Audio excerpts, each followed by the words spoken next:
Buenas tardes. Una vez más estamos aquí para compartir la palabra de Dios y para hacer llegar hasta cada uno de ustedes el mensaje de la palabra que nos regocija, nos da fuerza en medio del dolor seguir predicando la palabra. Es verdad que cada vez que se nos da la oportunidad de predicar, bueno, uno deja a un lado los pequeños problemas.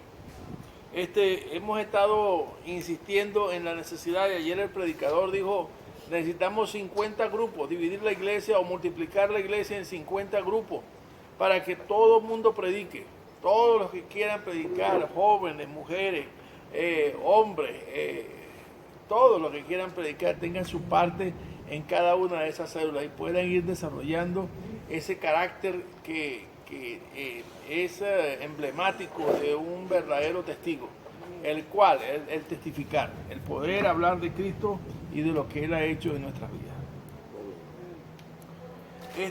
Ayer, como dije también, vamos a rumiar la palabra. Rumiar quiere decir volverla a masticar. Masticarla para digerirla mejor, para que nutra, ¿verdad? Y para que como el alimento, ¿verdad?, pueda ser asimilado en mayor cantidad. Bueno, ese es nuestro deseo. Que lo que oyeron ahí tengan la oportunidad de preguntar, de repreguntar, de aclarar cualquier duda. Todo el mes de febrero vamos a estar hablando acerca de la iglesia. Ayer decía que de las cosas hermosas que Dios me ha mostrado en mi caminar es poder entender y ver la iglesia, no desde el punto de vista humano, sino desde el punto de vista divino. Poder ver la iglesia no como una ONG, sino como el cuerpo de Cristo y como la esposa del Cordero. Poder ver la iglesia no como un grupo heterogéneo de gente que cada quien tiene su opinión y cada quien tira por un lado, sino aquellos que son guardados por el Espíritu Santo. Poder ver la iglesia con el valor, ¿verdad? La dignidad o el valor, el precio que se pagó. Dice que no fue comprada o redimida con oro ni plata, sino con la sangre. O sea, el precio de nuestra redención fue precio de sangre, y no cualquier sangre, sino aquella sangre única, entiéndase, única, porque no había gen humano en esa sangre, sino solamente el de su madre.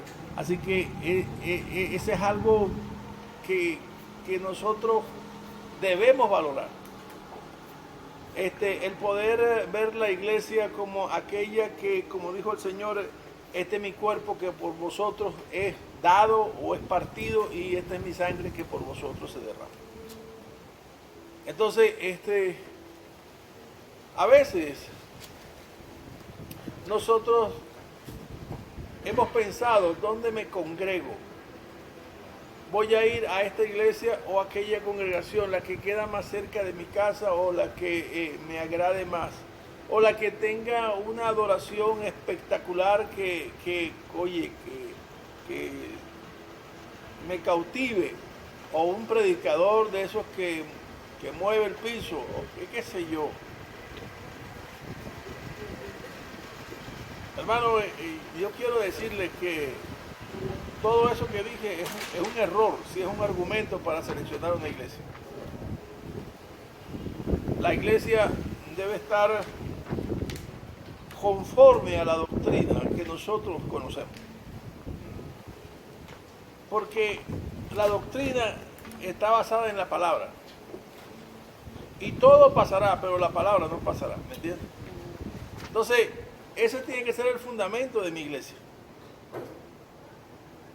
Quizás nosotros no seamos muchos, pero Dios siempre, mire, Dios es insistente, y no he visto a alguien tan insistente como Dios. Dios insiste, como dice el libro de Hechos, en traer a la iglesia los que han de ser salvos. ¿Me entiendes? Porque Él es quien los trae. Nosotros no estamos en la iglesia porque nosotros nos pareció, nos quedan más cerca de la casa, o porque es tremendo predicador el que ahí está, tiene muchos años. No. Ese no puede ser el argumento. El argumento tiene que ser el fundamento de la iglesia. Y el fundamento de la iglesia está en la palabra, la doctrina que tenga la iglesia. Porque la Biblia dice una y otra vez que nosotros debemos degustar la sana doctrina, sana. Y que la leche debe ser no adulterada, una leche pura. Y ustedes me han visto cómo a veces he agarrado una trinchera con algunos hermanos, por defender una palabra que sea pura. Que no beban en cualquier biberón, no beban cualquier leche que anden vendiendo gente por ahí. No puede ser. La palabra tiene que ser pura, entre más pura mejor. Y si es tosca en su redacción cuando fue hecha, entonces nosotros tenemos que buscar cómo suavizamos eso, pero no con interpretaciones de terceros. Una vez tuve la oportunidad de hablar con una persona a ver acerca de si el discipulador era malo, qué influencia tiene el discipulador sobre el discípulo. Y yo le decía, él me decía, esa es la causa de que los discípulos no crecen. Y yo decía, sí, estoy de acuerdo contigo en el 70%. Entonces, como no fue el 100%, él preguntó, ¿y el otro 30% qué le causa? ¿Qué lo provoca? Le digo, mira, lo provoca la palabra de Dios. ¿Por qué?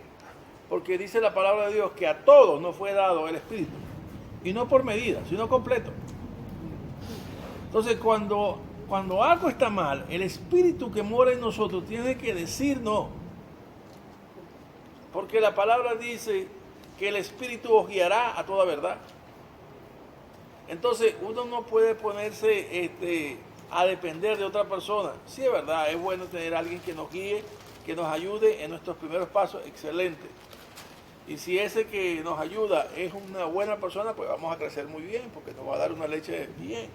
Pero si ese que ayuda al principio no es una persona que está bien doctrinada o su testimonio no es adecuado, pues va a causar problemas, más que bendición.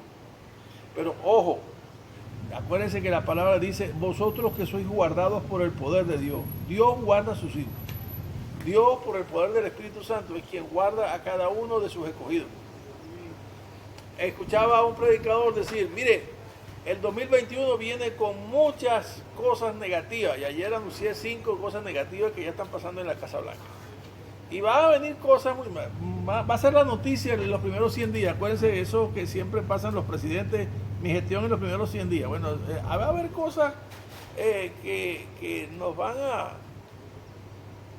a crear mucha expectación sobre la gestión de estos 4 años de este presidente. Pero ¿sabe qué? Lo dijo el predicador. Pero hermanos, tranquilo, porque eso es como cuando la mujer está con dolores de parto. La mujer cuando está con dolores de parto es como que quisiera que el mundo se terminara en ese momento. Pero sabe que tiene que pasar por ese momento porque no hay otra alternativa. Tiene que pasar por ahí. Y el parto va a doler y sus entrañas se van a remover todas esas entrañas porque el bebé tiene que salir. Y cuando ya por fin viene y sale el niño y lo limpian y lo ponen en su pecho, se olvidaron los dolores. Pero dejó de doler. No deja de doler. Pero el gozo que le produce tener a su hijo en sus brazos, en su pecho, eclipsa el dolor que puede tener todavía en sus entrañas. Bueno, así va a ser la iglesia, ¿me entiendes? La iglesia tendrá que pasar por como dijo el Señor, por dolores de parto, por momentos difíciles. Pero no importando eso, como un predicador dijo, sabiendo el final. ¿Sabemos el final? Amén. ¿Sabemos el final? Así que una de las cosas que me he propuesto en el Señor este año es que la iglesia aborde 4 temas fundamentales. El primer tema que vamos a abordar es la iglesia. O sea, quisiera que al final de este tiempo cada hermano amara más a su iglesia. Uno, que se sintiera con una identidad plena con su iglesia. Que conociese la doctrina de su iglesia. que nunca más se diga en esta iglesia que yo me congrego en la IBT, sino yo soy miembro de la IBT, un miembro activo de la IBT. Eso es diferente. Y eso hay que quitárselo a la gente de que yo me congrego acá y que no. Lo segundo que vamos a estudiar es la persona de Cristo. La doctrina de Cristo, la cristología. Vean los temas y el porqué de los temas y la secuencialidad de los temas. El asunto es que vienen contra la iglesia. Pero si un ejército no sabe por qué está peleando, entonces, ¿cómo pelea? Será desparramado completamente. Acuérdense que cuando el Señor dijo, van a venir por mí y ustedes me van a dejar solo. Porque cuando vienen por el pastor o por los líderes de la iglesia a llevarlos presos para interrogatorios, por lo que sea, miren, la mayoría sale corriendo porque temen por su vida. Lo otro que van a atacar es la persona de Cristo. Ya lo han atacado desde que Cristo vino, pues no lo reconocieron como Cristo. El pueblo de Israel no lo reconoció, no lo aceptó, ¿entiendes?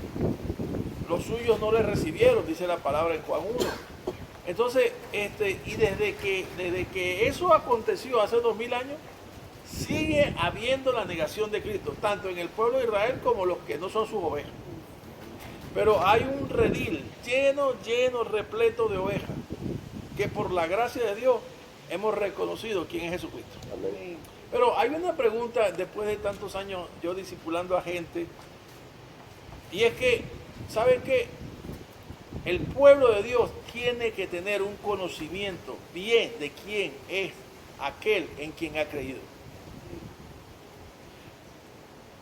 Si no tiene un fundamento claro, firme, sobre Cristo, quién es Cristo, ¿cómo creer entonces en su palabra? ¿Sabe que hay un concepto de Cristo cultural, ¿verdad? Que está en la atmósfera del pueblo evangélico? Pero ese Cristo no salva. El Cristo que salva es aquel que se empodera del corazón del hombre. Es aquel que dice, como dice la palabra, sobre toda cosa guardada, guarda, hijo mío, tu corazón. En el corazón es donde Cristo debe reinar. En la persona, no en la atmósfera, porque siempre al cabo está afuera. Y la tercera tema que vamos a tocar es la doctrina. Tenemos que estar claros en la doctrina que enseñamos. Y todos debemos enseñar una misma doctrina. Hoy voy a tocar, después les hablaré del cuarto tema. Hoy voy a hablar un poco sobre la iglesia, sobre el mensaje que predicamos ayer. Yo estoy seguro que la mayoría no conocía la palabra hebrea akal. A-Q-H-A-L. Akal.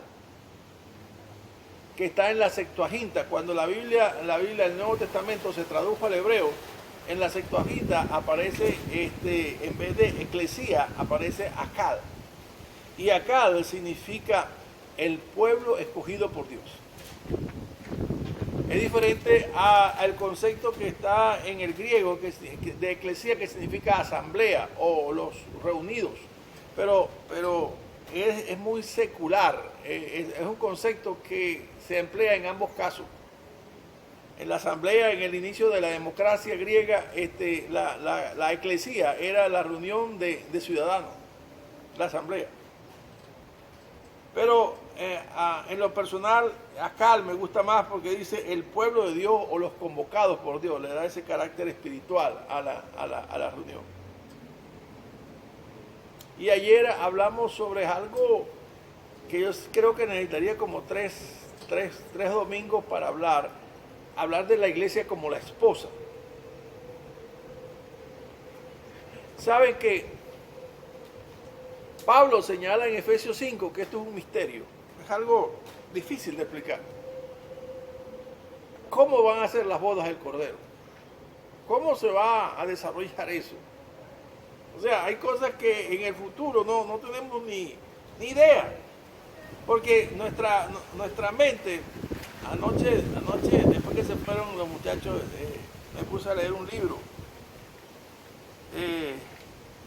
donde habla la iglesia como las ovejas.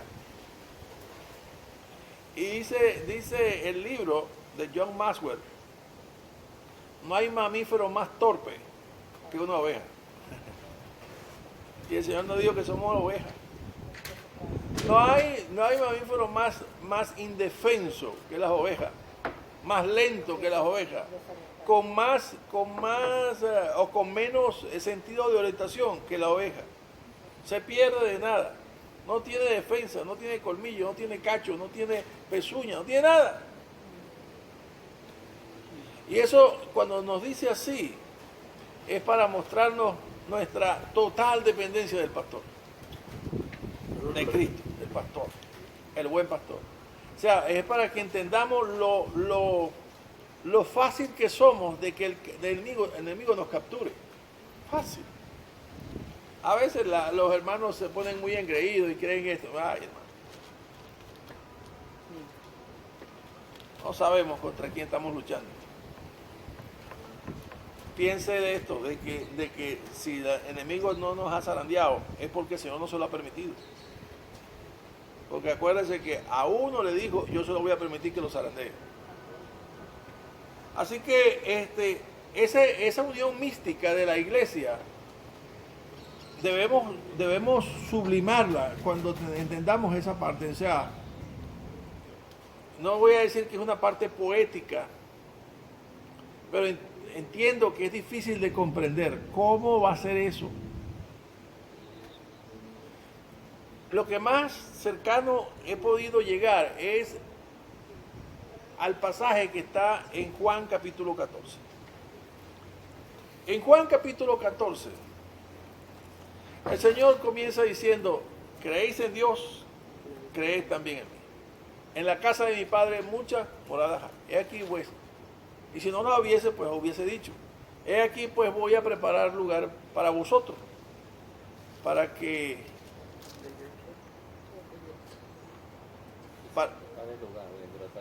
vendré otra vez y os tomaré a mí mismo. Esa es la parte que quería señalar. Os vendré otra vez y os tomaré a mí mismo, para que donde yo estoy, vosotros estéis conmigo. Os tomaré a mí mismo. Os tomaré a mí mismo. O sea, van a venir a mi regazo, los voy a recoger así mismo. Amén. Yo veo eso cuando lo tomo a mí mismo, quiere decir que me lo traigo al pecho, me lo llevo aquí.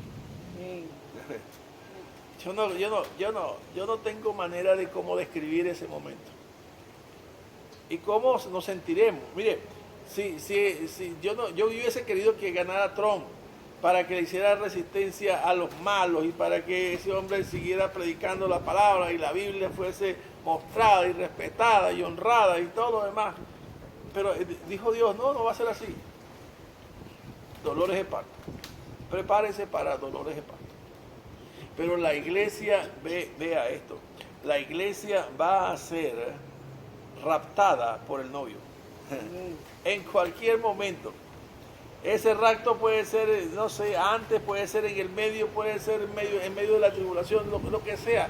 Pero el punto es que la novia no se va a quedar como Penélope de la canción, ni como María de Jorge Isaac, ¿verdad? Que quedaron enamoradas y quedaron pendientes de que el novio llegara algún día y nunca llegó. Entonces, la iglesia va a ser raptada, la esposa del Cordero. ¿Por qué usa el Señor, la Biblia, la relación de una esposa a la iglesia? ¿Sí? Fíjense esto, y cuando yo pensaba en esto, yo decía, Dios mío, ¿cuánto nos falta entender a nosotros?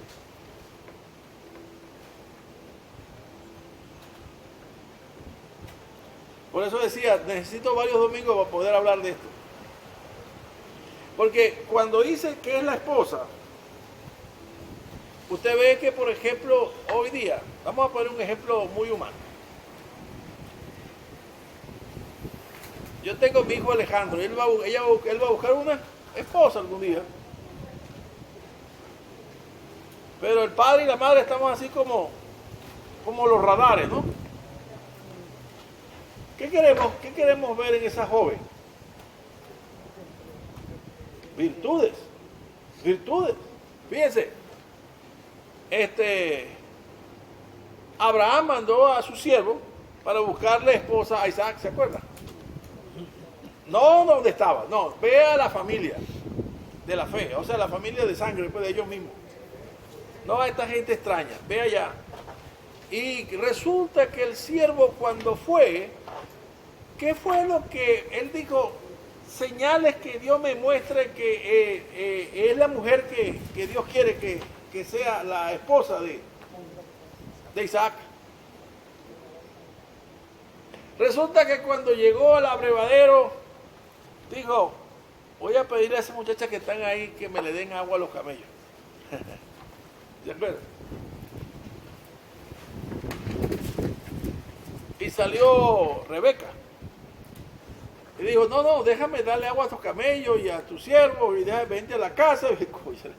O sea, si él quería una virtud, consiguió en esta como 10 virtudes a la vez. Y dijo, se arrodilló y le dio una prenda y dijo, ¿está bien? Uno quisiera ver en la joven virtudes. Ahora, si nosotros trasladamos la escogencia de Dios, de la esposa del Hijo, la iglesia. Usted ve virtudes. Usted lo que ve es miseria. Usted lo que ve es gente sudorosa de pecado. Y ahí es donde está la cuestión. Ahí es donde está ese gran misterio.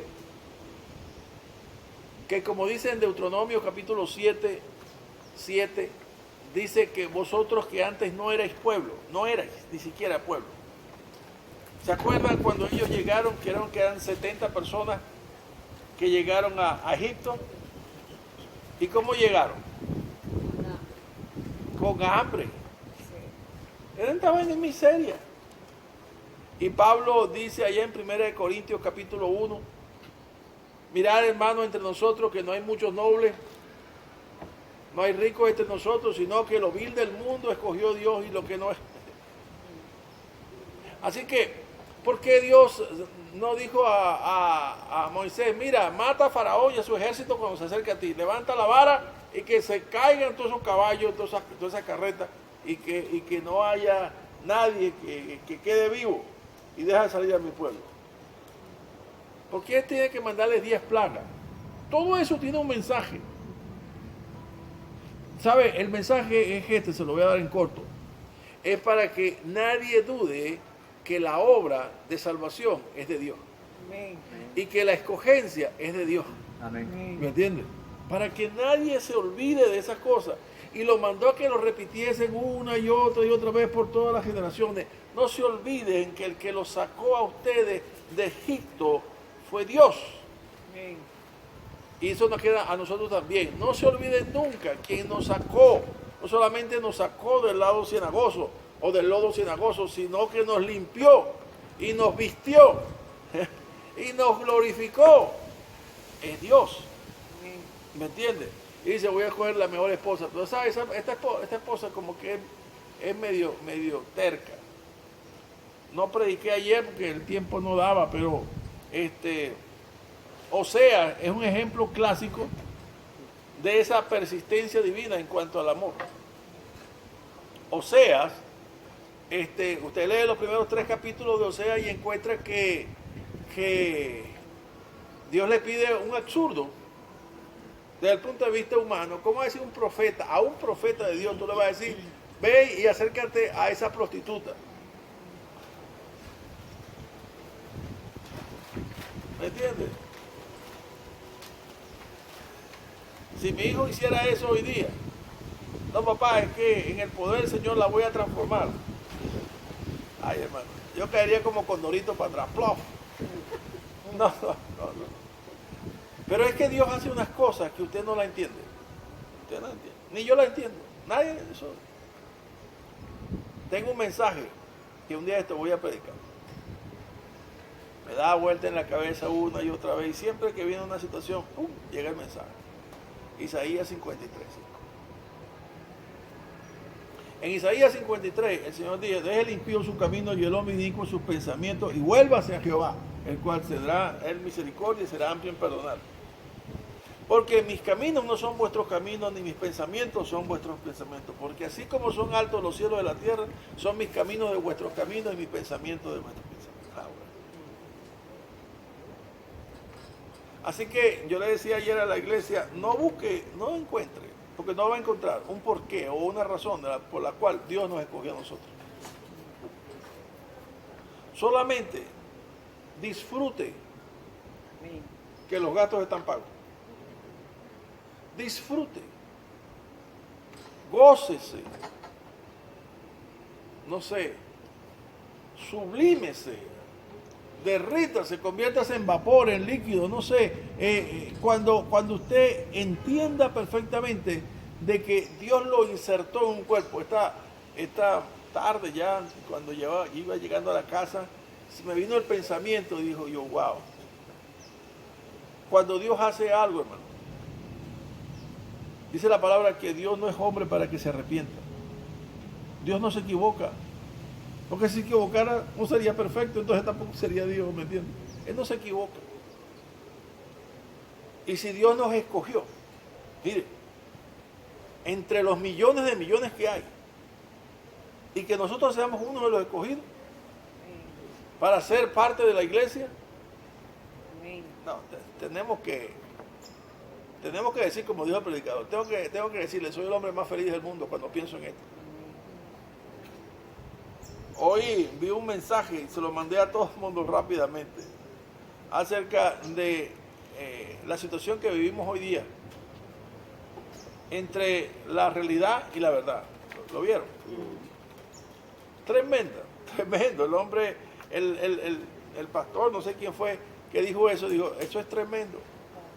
La realidad es una cosa, pero la verdad es otra. Nuestra verdad es otra. La realidad es que puede haber situaciones difíciles, de escasez de gasolina, de escasez de aquello, de escasez de esto otro, de un sistema político torcido, eso puede ser la realidad. Pero la verdad nuestra es que somos los escogidos de Dios y que vivimos dentro de la voluntad de Dios. No tiene que ver nada con la realidad del mundo. El predicador dijo en estos días que el mundo va en caída libre. El mundo. Pero nosotros no somos parte del mundo. El Señor lo dijo en Juan 17. No son del mundo, como yo tampoco soy del mundo. Así que esta fusión de la esposa, esta unión marital, como dijo Nelly, es una intimidad, una idea de la intimidad. Y es por eso que a nosotros nos cuesta todavía, nos queda, como decir, una legua por caminar todavía, para entender esto. ¿Por qué? Pues le voy a decir esto. Aun cuando nosotros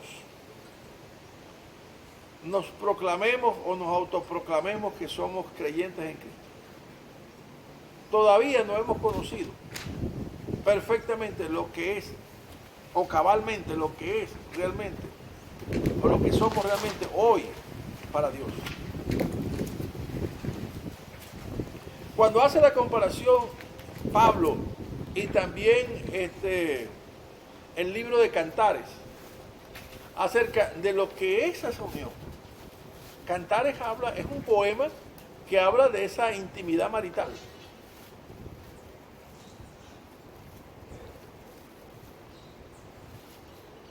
Y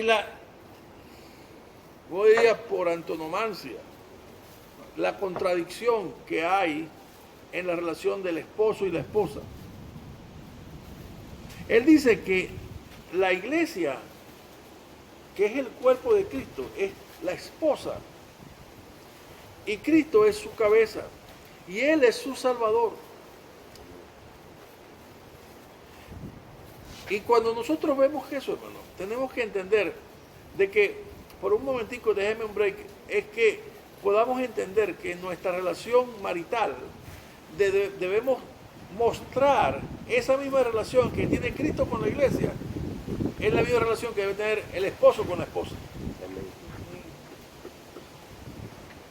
Muchas veces cuando predicaba sobre este pasaje, las mujeres empezaban a mirar para otro lado. tildaban al pastor de machista. Me han dicho de todo. Bueno, casi todo. El pastor es machista. El pastor siempre zumba fuerte a las mujeres.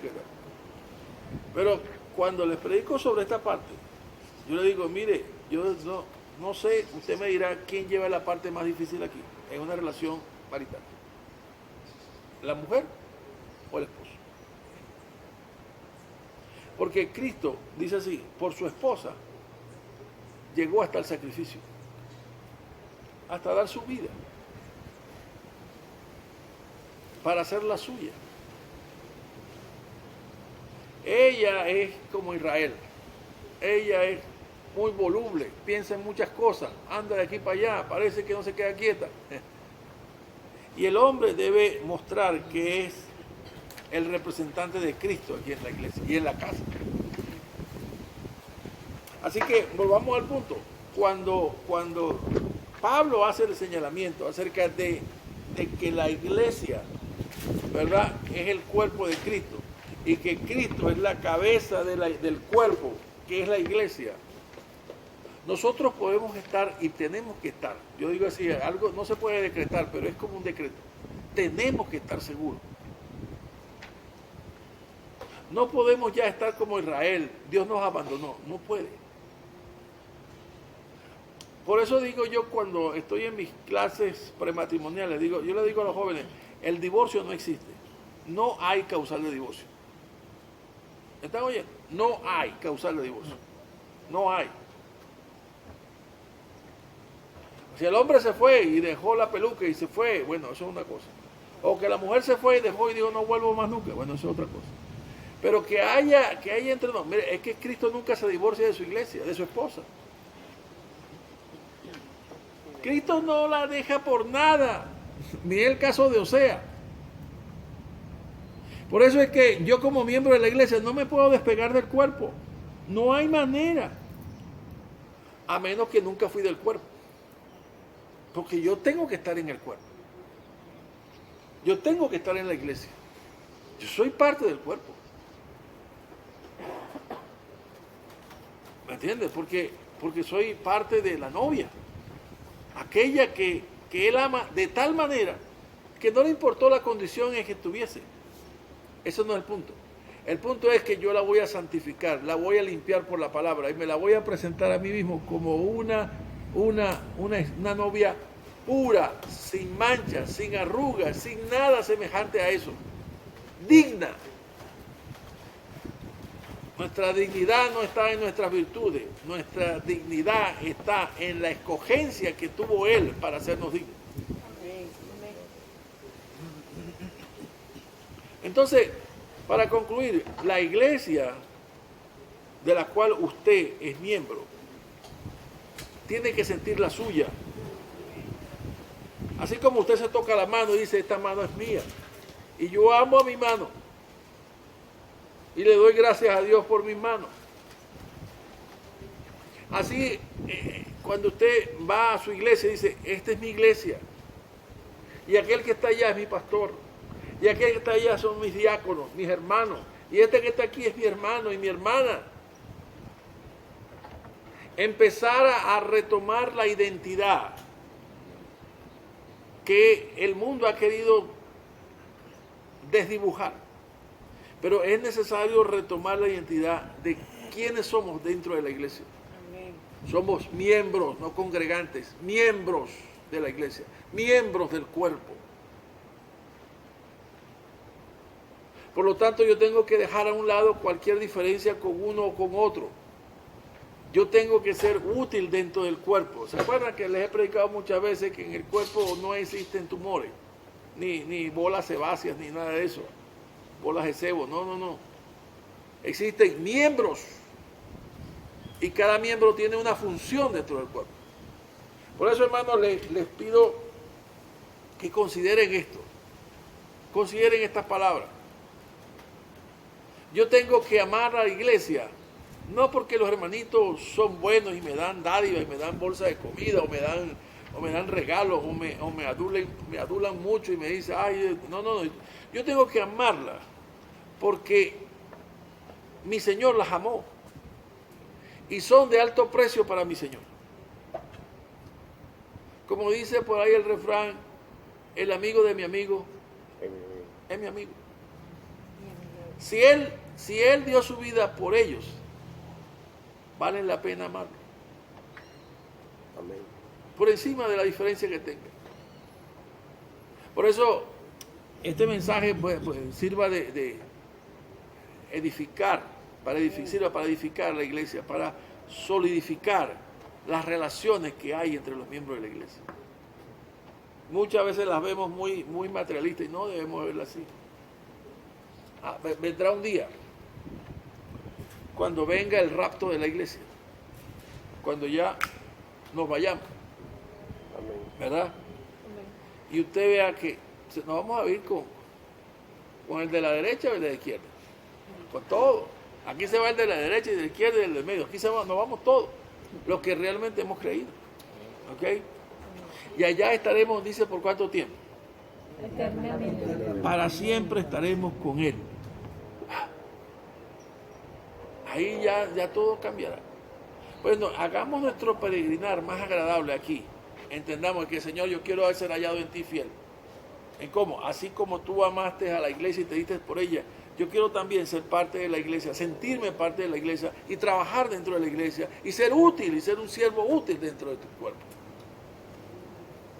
Dios les bendiga, hermanos, y que ojalá estas palabras de alguna manera les motiven a congregarse, entendiendo que soy miembro de esa congregación y miembro del cuerpo de Cristo. No ande como una oveja silvestre por ahí, o criticando aquí y criticando allá. No, eso no edifica, eso no es bien para usted. Ni ande con miedo que el coronavirus, que tendremos que vivir con todas esas pestes y con todas las que vendrán, tendremos que vivir. Pero la verdad nuestra es que quien guarda nuestras vidas es el Señor. Dios le bendiga y le guarde. ¿Okay?